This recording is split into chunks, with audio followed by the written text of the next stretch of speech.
universe of startups, vision is just the beginning. Our startup leaders share the lessons that build the future. Join the conversation. Welcome back to the Just Be Better podcast. Today we're kicking off a brand new segment called Startup Leaders Talk, where we dive into the minds of founders and execs shaping the ecosystem of startups. I'm Vicky, your host, and today our guest is someone who knows a thing or two about scaling businesses. Tom Richardson, an angel investor and accomplished operator with a track record of driving 150 million in annual revenue. Welcome to the podcast, Tom. I'm so excited to have you here today. Could you start by briefly introducing yourself to our audience? Sure, yeah, my pleasure. So my name's Tom Richardson. I'm 40 years old. I'm based in the UK, and I've been working in venture-backed software businesses for best part of the last 16 years or so. Currently the general manager for international, a company called Personio, which is a German company headquartered in Munich. Before that, I was previously running the startup and SMB business for Stripe in Asia Pacific, based out of Sydney. And before moving to Australia, I actually spent 7 years in the US, again working in venture-backed software companies, and lived on both coasts in California and New England, which is amazing. I'm going to bring you way back to your early career. When you think of your start of your career, what is the very first job that you had, Tom? Yeah. The very first paid job? Yeah, really interesting. So I live in a town called Cambridge, which is a beautiful university town and very historic, lots of tourists. And strangely enough, one of the first things I ever did for money was I was kind of like, if you think about Venice, there's gondoliers who push people around in boats. And we have an equivalent in Cambridge. We have something called punting, which is small boats that get pushed up and down the river with a pole, like a wooden boat that gets pushed with a pole. And it's a very, very competitive, cutthroat industry because there's lots of competition for all the tourists who come through Cambridge. And it can be quite a lucrative industry as well. And so it was actually my first experience of a real sales job, because basically the way it worked is you sell tickets to tourists on the bridge, and you get 25% of every ticket you sell. And then once a boat is full, you have to go out and push it and then come back and sell more tickets. And so I think I was planning to work for 6 months to go traveling around Southeast Asia and Australia, and ended up working only for 3 months. And that was when I realized I was good at sales. And I never thought of that before, because I was quite a kind of introverted, sensitive person, and not necessarily the stereotypical mold of a closing salesperson. That's very interesting. I lived in the UK for 11 years, and I never heard about anything like that in my life. You need to come back. I'll dust off the old straw hat and take you out for a trip down the river. That sounds like a good deal. I'll definitely take that into account. And then, so what led you to your current role, Tom, and how did you end up in the career that you currently have? Yeah, so I had a really transformative experience very early in my career. I was very lucky that Google in 2005 was 1 year post IPO, and they came up to Cambridge where I was at university, and they were looking for people to do internships with them to help grow their advertising business. And I went out for dinner with a bunch of 20 people, and I guess this is a life lesson for everyone. I was the last one to leave in the evening, and I think that was probably quite influential in helping me to secure the internship. And that really gave me an amazing exposure to what life could be like in a high growth technology company. Bearing in mind at this time, Google London was just a small group of people in Soho Square, on one floor of an office building, and very exciting, like amazing people around me. And that really kind of set me up for wanting to work in that kind of environment. And then I took a detour. So I spent 4 years in a marketing agency environment, working for a global holding company called WPP, who sent me around the world to London, Shanghai, California, and then found my way back into venture-backed tech after that experience, and have been there ever since. That was actually my next question to you. How did you find your way back into venture-backed tech? WPP was an incredible opportunity to go around the world for 3 or 4 years and get exposure to different parts of a complex global business. And I just loved that experience. But I think by the time I finished it, I really was yearning to get back into that kind of high growth tech environment. And I was very lucky because the company that I worked for first after coming back out of the agency world, a company called Acquia, was really scaling up rapidly, and they had a strong sales motion that was very dependent on partners, and in particular agency partners was key to their go-to-market. So what I was able to do was I was able to bridge the experience that I'd accumulated on the agency side whilst going back into a senior role in a venture-backed tech company. And so that was not sometimes can be quite a difficult transition to go from one industry to another, but I found the perfect bridge, and I was very lucky in that regard. You've been in very similar field for 15 years, you mentioned. How do you keep your passion burning inside of you? In one respect, I have done some fairly similar things for the last 16, 17 years or so. However, I've been really fortunate that I've been able to work on both coasts of the US. I've been able to do APAC wide roles where I've traveled to Japan, Singapore, New Zealand, Indonesia, Vietnam, and most recently, about 15 months or so ago, I moved back to the UK, and now I'm focused on primarily Nordics, Benelux, Spain, the UK and Ireland. And so my life is very varied. My work life is very varied, and it never has felt repetitive ever. Also, I've worked across fintech, kind of platform as a service businesses, design software, and most recently now in HR tech and payroll. So no day's ever been the same, and I've never felt bored or like what I'm doing is repetitive. And I think it's part of my nature is I like to keep my career varied, and I don't necessarily follow a linear path in the opportunities that I take. I think startups are some of the most challenging environments.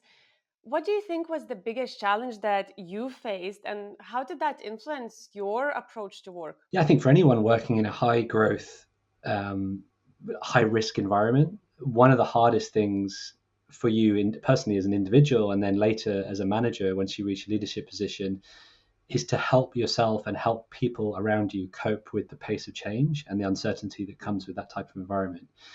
I think at one level, everyone loves the excitement that comes with change and rapid context shifting, but we are fundamentally kind of wired, I think, to also to seek comfort in what we know, and not to be, some people to varying degrees find it difficult to cope with that kind of uncertainty and change. And so I think what's so characteristic about success in this type of environment is you have to be very comfortable with ambiguity. You have to be very comfortable with not knowing what tomorrow is going to look like. And you have to manage your emotions and stay cool and calm and composed, and influence others around you to do the same. I recently heard the phrase that change is the only constant in life, together with birth and death. Yeah, which right. I think perfectly describes the life of startup. Yeah, exactly. And it is breathtaking sometimes, even within week to week or month to month, even in very high functioning environments I've worked in, things you never would have anticipated would happen can very suddenly start happening. And you have to just be peaceful and composed and roll with it. And that's what I often tell people who work for me is, your job isn't to control events, but your job is to respond to events, because you can't control them. So your job is to basically get up every day and respond to what happens, and do that in the best way you can. And perfection is never expected, but adaptability and flexibility is. How do you cope with that ambiguity yourself, or what strategies or habits have helped you to succeed in your role, do you think, in business? Yeah. It's a great question. So I think that for me, it's been really important to keep things in perspective. I was very hard work, by nature, quite a hardworking, committed person. I take my work seriously and I care about doing a good job. I think firstly, it's not necessarily a strategy, but having 3 children has been massively influential for me, because it really does help keep things in perspective, that work is important, but it's not it's not everything. I think in general, being organized has been really key for me. So I kind of spend quite a lot of time on Sunday evenings, just mapping out my week, making sure I know, I'm spending time in the right places, in the right meetings. And then, once you have an organized mind and an organized life for the week, you're able to kind of build in time to react to things that happen that you weren't expecting. Whereas if you're back to back to back to back every day on Zooms, and then you're trying to catch up in the evenings and everything, and you're all over the place, it's easy to become flustered and to be disorganized, and to become emotional when things are getting out of control. And so you've really got to maintain that sense of control and own your time, because no one else is going to do it for you. Having 3 kids and such demanding job, how do you manage your work-life balance? Yeah, well, I think like a lot of people in my position, obviously I'm really fortunate to have a very supportive spouse who's kind of been around the world with me, and she works full time as well, and so it's very challenging. We don't have like a nanny at home, but yeah, we've made it work. I think there are definitely days where you realize that you're on the razor edge, in the sense that if one child gets sick or one parent gets sick, like there's no plan B, right? It's like you're going to have to find a way through that somehow. But I think that, between us, we've been able to work somewhat flexibly. So I work 3 days in London, 2 days at home. My wife similarly works some days in the office, some days at home. And so we have pickups and drop-offs for school every day between us, and so we have to make it work, I think is the only way I can describe it. But yeah, that kind of supportive core of wanting each other to succeed, and recognizing that we know what we stand for as a family, and work is part of that but not the only thing that matters, allows us to keep it all in perspective and in the round. I really love that. It's such a beautiful dynamic of the family. Coming back to the business side, when you look at the culture, I think in startups is probably one of the biggest and the most important things when you join the company. How would you describe your company's culture that you're currently at Personio, Yeah. and how have you contributed to the growth and development of it? No, it's a great question. So, firstly, Personio is an incredible place. I'm very fortunate to work there, and love every day that I go to work and work with some incredible people. I think that very consistent values from the top down. I'm a big believer that culture rolls downhill, and Hanno, the CEO of Personio, is a amazing person. Like, it's his first job pretty much outside of university to come and start Personio, and it's now multiple hundreds of millions company, and so it's a very, very impressive thing to have done. And he is very calm, very composed, and very clear about what he stands for and what he wants the company to stand for. I think it's a supportive environment. It cares about its people. It's high achieving, hardworking, and pragmatic. I don't think that it gets caught up in a lot of the hype that sometimes comes with being a very high valued, high success company.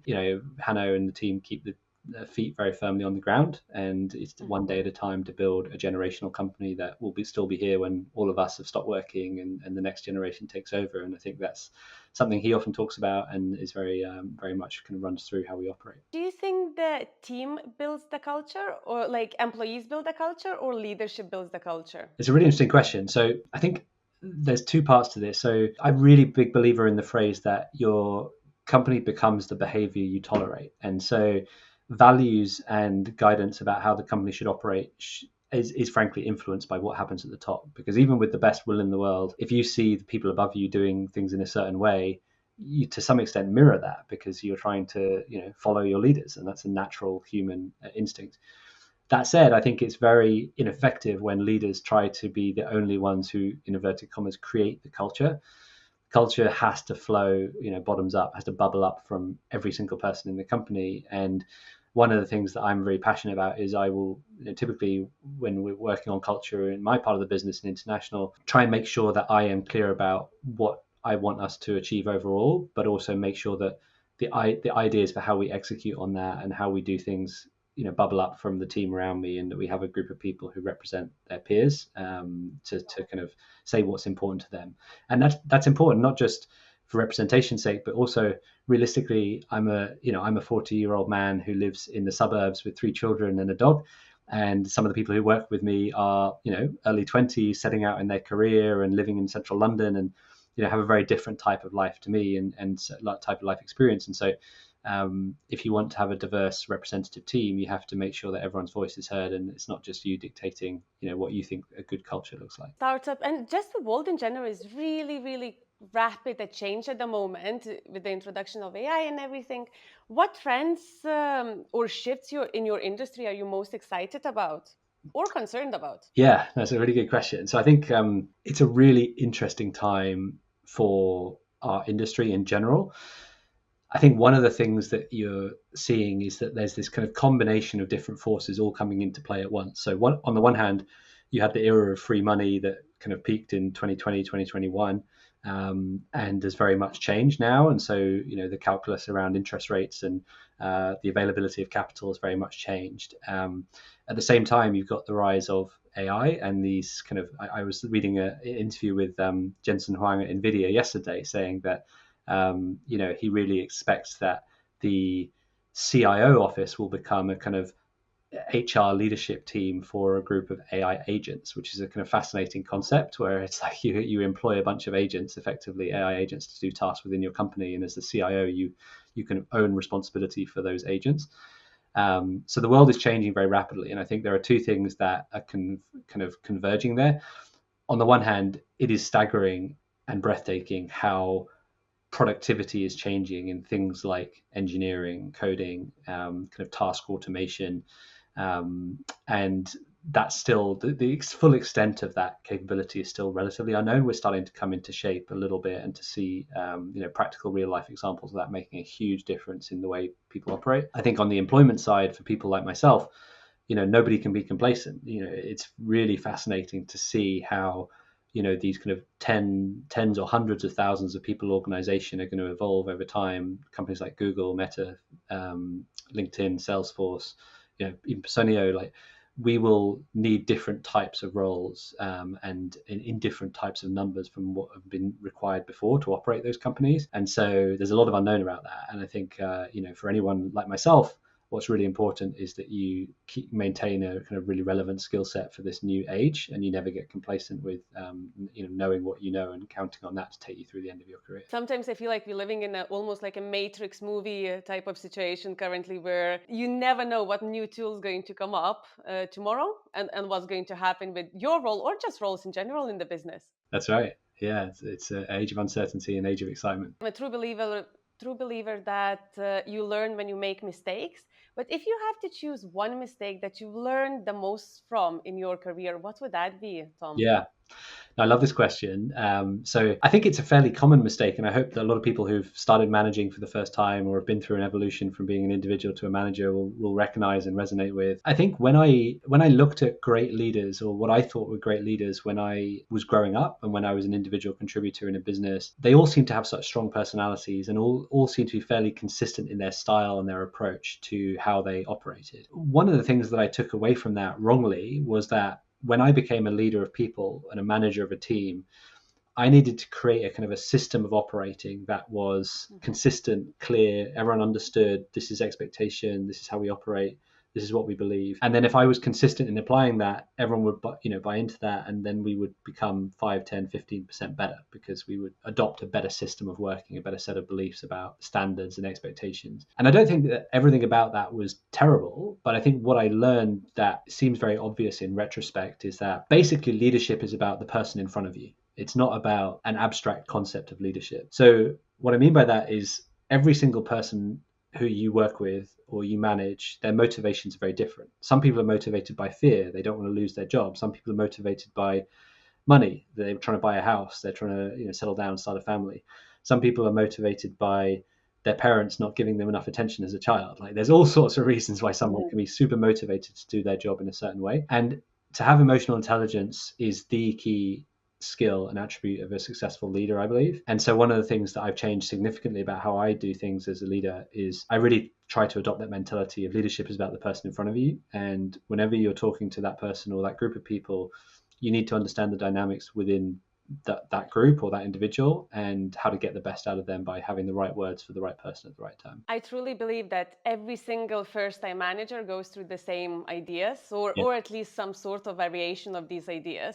Yeah. Especially when you look at, if you start reading books, if you start looking to podcasts, every single manager has their secret recipe. Yeah. So if you follow, you might assume that you need to do this and follow this recipe to the T. But then when you actually start doing it, you very quickly realize that it doesn't work. It doesn't work. That's right. That's exactly right. Yeah. To finish our first part of our conversation, Tom, what piece of advice you would give to someone just starting out in your industry? Yeah, it's a really good question. So probably a slightly surprising answer, but there's a wonderful, wonderful article. I think it's on Harvard Business Review, and I recommend everyone I work with to read it, everyone who's interested to read it. I think it's called Who's Got the Monkey? It's something like that. And basically the idea behind the article, you'll be able to find it easily, is at any given time within a business or a group of people working on a business, somebody has the monkey on their back. And the monkey on their back is the task that needs to be done or the responsibility for figuring out a problem. And I'm a big believer that, especially as you're kind of coming up in your career as an individual, you're most likely working for a manager who has not enough time to devote to all the things they'd like to devote to help you, to help your teammates, to help develop, to train, to enable, etc. And part of your job as a high-functioning individual is to take problems off the plate of the person who you're working for.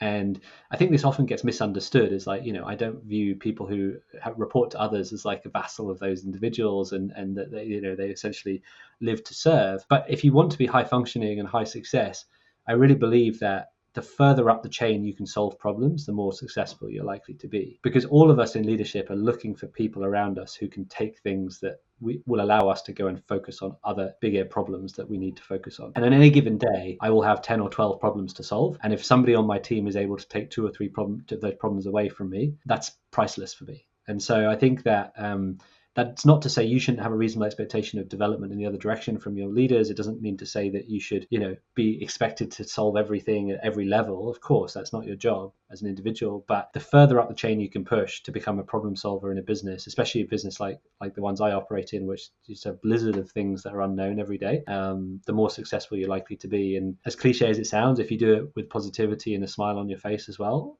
that's surprisingly rare and goes a long way. I've never heard of monkey on the back, but that's definitely something that I'm going to put on my reading list now. Excellent. As we finish the first round, I know I made you aware, I believe, that the second round of this conversation is going to be Speedy Startup, where I'm going to give you 20 questions. You have up to 30 seconds. You don't need to use the whole 30 seconds for some of the questions to answer those. Is that okay, Tom? Of course. It's fun time. First question. What's the worst interview question you ever had? I don't like it when people ask in the other direction, what's the culture like at X company? Remote, hybrid, or office? Hybrid. What's your favorite productivity hack or tool? Sunday night calendar clean. What's the weirdest job or project you ever had? I guess I spent a lot of time as a child. My father was a headmaster of a school, and I spent a lot of time being paid minimum wage to lick envelopes and put papers in envelopes to send out information to parents at the school. I think I had That's definitely not what I expected to hear. I think I had paper cuts all over me, but it taught me the value of like repetitive hard work, day after day after day. That's brilliant. Did not expect to hear that. Continuing, early bird or night owl? Early bird. If not your current role, what would you be doing instead? I'd be a history teacher. What's your go-to karaoke song? Nothing's Gonna Stop Us Now by Starship. Oh, beautiful. Describe your company culture in one word. Humble. What's the most overrated buzzword in the business right now? Metaverse. What's one thing you wish you could automate in your life? Cleaning up after dinner. What's your biggest work pet peeve? Politics. What's the best perk you ever had at a job? I will just say I remember my first ever job. I got flown by Hilton Hotels business class to China to do a presentation for them, and as somebody who'd never flown business class in my entire life before and may never fly business class again, this was just a very special thing that I thought was like truly arriving as a person in the corporate world. What's most underrated skill in business in your opinion? Communication. Who would play you in a movie about your career, Tom? So I'm now 40, so possibly less so, but when I was younger, I used to get compared to Owen Wilson all the time, and I used to have long blonde hair, and everyone used to say I really like him. So that may be slightly wishful thinking, but at least that's meant to be my doppelganger. Should salary always be included in job ads? Yes, but I've seen $49 to $999,000 being put on ads, so I don't know how useful it is right now. Agree on that. What role do you think will disappear first because of AI? Obviously, hypothetically. Mid-level software engineer. What's the best one-sentence advice you ever received? That's a really good question. Might have to come back to that one at the end. Yeah. Finish the sentence. Startups are... Hard. What advice would you give someone considering working in a startup? Take every opportunity given to you without question. What's one mistake you think all first-time founders make? Undervalue sales. And we're at the end of our questioning. So do you want to come back to one best sentence advice you ever received, or you want just to skip that question? Yeah, no, I'm trying to think what the best way to answer that would be. I mean, it's not exactly one sentence. So I'm going to slightly cheat at the end here just because otherwise I may not come up with the best possible answer. But I will just tell a brief story that hopefully will be interesting to some people. So I worked with somebody who was on the C-level of the company and worked quite closely with that person.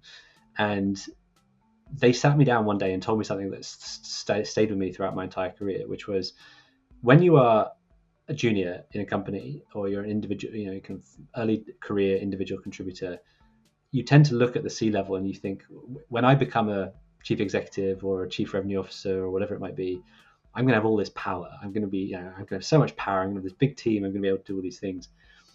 And when you get there to the C level, what you realize is your entire job depends on influence. Like none of the people who you need to do your job well report to you anymore. They're all the CFO or the chief product officer or the CEO or the COO. And your only ability to get things done is through influence. And I think that that's always really stuck with me, because the more mature, more senior I've become in my job, the more I've realized that the skill of leadership really is about influence of others, and authority, so to speak, has a very limited bearing on anything I've achieved in my career or I've seen, really great people achieve in theirs. Really love this. To finish off, Tom, I think I mentioned that one part of this is all of my guests going to pose a question to the next guest without knowing who the guest is. So you have a question because you're one of the first ones, the very first one who I'm recording with this segment. The question has been posed by one of my mentors. So the question for you is hustle culture helping or harming the startup ecosystem? So complicated answer, which is you cannot build anything great without doing unnatural things. And that doesn't mean every single person every single day needs to do them, but it's just an uncomfortable reality that to create a powerful, growing company out of nothing is one of the most difficult things that you can do. And the only way you can do that is to fully commit to it. I believe if you own a significant stake of a company, then your reasons for doing that are much more profound. If you are an employee with like a low level equity, to varying degrees, you might be invested in doing that. But my strong belief is that hustle is not about hours necessarily. Yes, some days in my job still today, and certainly throughout my entire career, every single time I need to step up, I will step up. If it's a Friday at 11 p.m., if it's a Sunday morning, if I need to do it, I will do it. And I think that's the mindset that I've tried to cultivate is, I have 3 children. I live 2 hours away from my office. If I need to leave at 4:30, I'll leave at 4:30 and I'll keep on working on the train or do whatever I need to do. It's not about hours, but it's about commitment. And I think sometimes those two things are misunderstood. It's like, working hard is about commitment to a role. It's not necessarily about the hours and time that you spend. Could you pose a question to my next guest, Tom? I love to ask this question. So who is the most inspiring person you've worked with directly, and what was so amazing about that person? Oh, I love this question. I will pose this question to my next guest. I'm filming on Monday, the next Amazing. episode. So that's definitely going to be in the episode after yours. As we finish, Tom, is there any links, anything that you would like to highlight to the listeners to contact you or to check out, or any advice, any last parting words? Yeah, I mean, I guess a few things that I would say that have been influential for me that others might find interesting. There's a guy called Ryan Holiday, who's become quite well known now, a book called Ego is the Enemy. And I think particularly for people who are ambitious, who are setting out in their career, ambition and ego can overlap sometimes. And I think the book is amazing because it does a really good job of explaining how, as a human being, your ego is trying to sabotage you and your success. Mm-hmm. And part of your job is to kind of keep it under control. And I've found that, not a particularly egotistic person by nature, but it's been an amazing reference book for me for lots of reasons. I think Who's Got the Monkey, the HBR article, I can't remember the exact title, but I think something like that, that's just amazing. I think that really helps you to understand dynamics within a business and how to succeed with people who are more senior to you. And then finally, a book called The Score Takes Care of Itself by Bill Walsh, who's the former San Francisco 49ers coach, I believe. And this is so instrumental to my philosophy of how I try and lead businesses, lead teams, which is essentially, if you do all the right things in training, if you eat the right way, if you create the right bonds amongst your team, if you do your work, do your jogging and your weights and all those things, by the time you run out onto the field, the score's already set, because it's all the work that you do before game day that makes a difference. And so the way I try and manage is I don't focus on outputs. Outputs is a lagging indicator. I try and focus on inputs. So are we doing the right things? Activity, are we doing the right things in terms of prospecting? In my job in sales, are we doing good discovery, close plans, etc., etc.? And if you do all those things, the numbers will take care of themselves. So I love that book. I think it's fundamental to a lot of things that are not actually related to NFL or American football at all. So I highly recommend it to others. I actually looked at that book, but for some reason I didn't include that on my reading list. So now I'm going to do that and just put that in. I started last year, I started a challenge for myself, a book a week.